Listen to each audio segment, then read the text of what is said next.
Hey, guys, and welcome to another WFM Tipsy Thursdays. I am your show host, the Contact Center Whisperer, the CEO and founder of Solid Rock Consulting.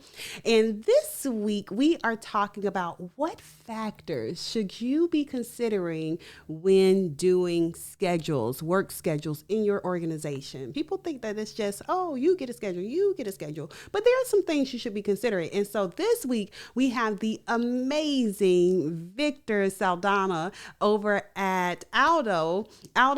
Victor, thank you so much for being my guest this week. I'm super excited to hop into this topic because, again, there are so many misconceptions, I think, around workforce management just schedules the people. It's like, well, wait a minute, pump your brakes. There's a lot of stuff that happens when it comes to scheduling, right? And so I'm super excited to get your insights, your expertise, and your years of experience wrapped into this micro content really quick. So I already have a feeling we're going to have to do like a part two of this because I already know you're going to drop some jewels. But before we hop into the topic today, I want you to tell the people a little bit more about when you found workforce management. Why did you fall in love with it? Nobody wakes up and be like, oh yeah, I want to be a workforce management person, right? So like, when did you find workforce and what made you fall in love with it? So it was actually, I have like 14 years of experience in the call center industry. So it was about my third year that I was doing a Six Sigma certification. Mm. Come on, And Six Sigma. yes, I was back then an operations manager. And, you have contact with workforce, but you don't do much with workforce. You collaborate, but up to a point, the communication sometimes doesn't flow the right way. So it was at that point on this big project that we did and that we got us certified, and that's when I felt in love with the workforce management because that's when we started to see all the variables that are applicable to the performance of the operation, to how data can feed you towards taking the right decisions, and how can you do a game changer with a certain information, and that's when I felt in love with the It's topic. And it's always the data that pulls people in, right? Like, well, when people really love workforce management when they lead with data, they're like, oh yes, I like Excel sheets, or they like like they could get lost in that data piece of it. That's a telltale sign that you got you a good workforce management person, as they love the data. Okay, so let's hop into the conversation for the day. First question I have for you, Victor, is in your own words, tell us what are some critical factors when producing a schedule or working with work schedules that really kind of serve operations. What are some of those critical factors that you take into consideration? so the first thing I will take into consideration is business needs, right? Operation hours, peak time, special events, workload distribution, seasonality, variations. We need to understand as well the business overall, not just the number portion, but we need to really, for the scheduling portion, understand the business. Are you in retail? Are you in insurance? Are you what type of business, to better understand also the type of contacts you might get, right? So that comes for me for the business needs.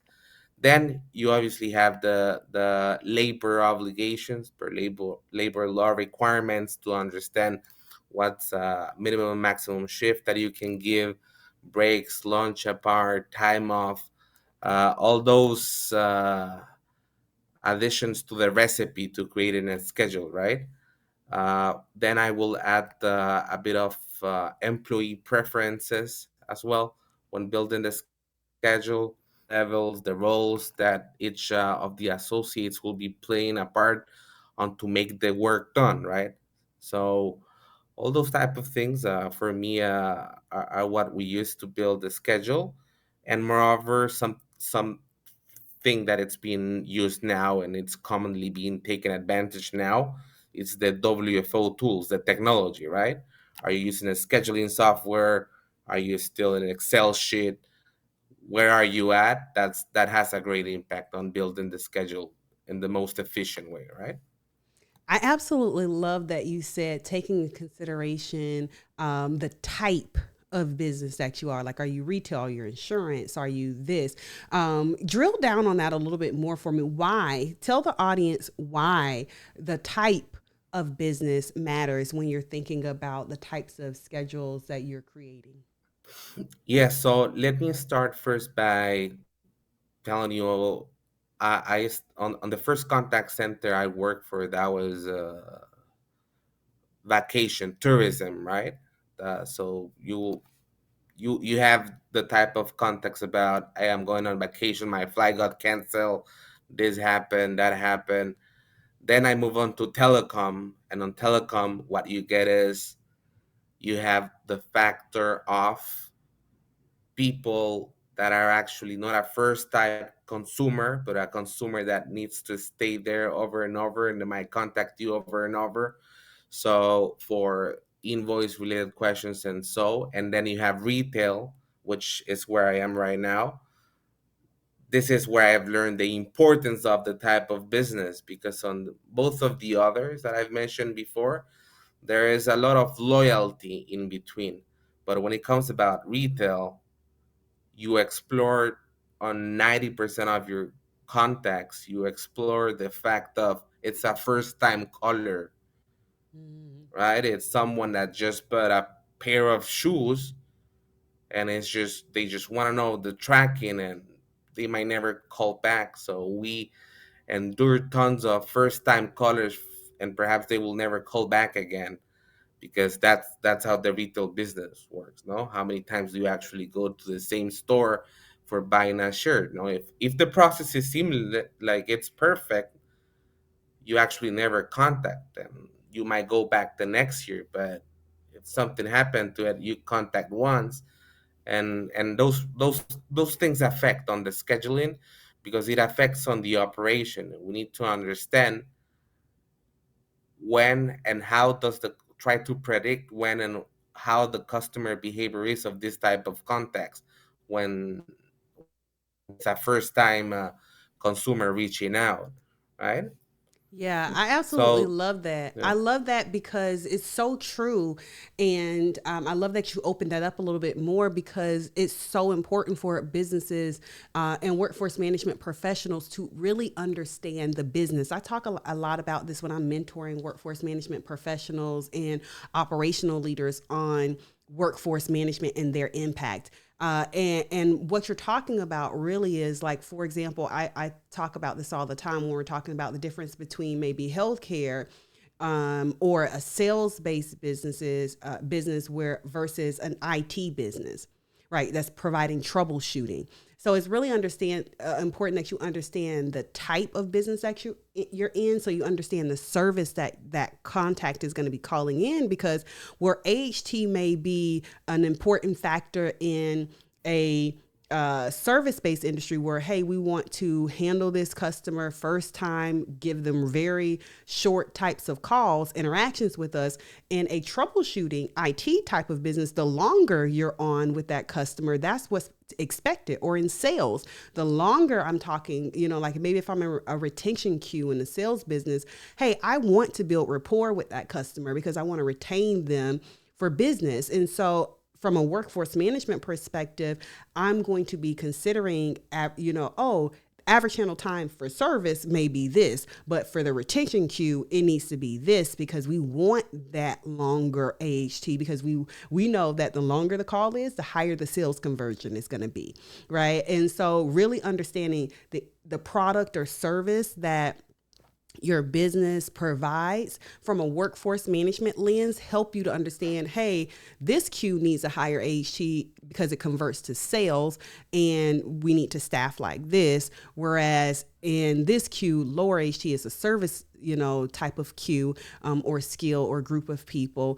that are handling these calls. And so we can have less people because our handle time is lower for that type of contact. So that was Chef's Kiss. I absolutely love that you brought that up. The next question that I have for you, Victor, is around what are some of the common myths, mistakes that you see people encounter when they are talking talking about creating work schedules. What are some of those common mistakes or myths that you see workforce management professionals or operations make? So over time, and I've done some consulting as well for the workforce industry and operations. Over time, you have the most common myth, and again to what happened at my first experience with workforce is the fact of lack of flexibility. Right, when you don't have the well set up communication channels with the operations, for me the myth are, and from an associate point of view, lack of flexibility, meaning that these are the schedules and that's it, right? So the myth is that the employee morale, understanding the business dynamics or that diverse workforce. So those are, but again, going back to one of, for me, the most important one is the lack of flexibility. Is it affects everything at the end on that myth, right? It's not about just, if, for example, the people that are unfortunately are still not on a workforce technology tool and just stick to the Excel sheet, they encounter that issue, right? Because they just create shells and they need to fix those shells, right? But when you combine workforce and technology and actually you deploy a schedule flexibility to the associates, then it hits on the well-being of the operation, improves attrition, improves performance, people more comfortable with their working hours. So all those things are for me very important. I absolutely love that. That's flexibility. I have this saying, it's spicy. I say, without an employee experience strategy, your CX strategy is trash. And I think commonly people don't realize how impactful workforce management is to employee experience. Like you said, being super rigid and inflexible to your workforce, right, is going to cause a problem. Right. Of course, we have customers and we have a business need, but we have to figure out how do we solve for that demand? How do we supply that demand with our resources, whether that's leveraging AI, leveraging people, and how do we get very creative around solving that demand? Last question before I let you go. Okay. Last question is, tell me, what is one of the tips that or advice you would give when to a newbie in workforce management operations, a tenured person, any audience you pick? What would be one of the tips or pieces of advice that you would have when it comes to generating schedules and working with operations? I think that the main tip that I will give is the communication. Hear the your agents, hear your operation, hear your workforce team. Usually, even if you're a small or a bigger workforce team, have the communication channels up and don't close them up just to try to be the star of it. It's an environment that requires 100% collaboration and great communication from all the teams.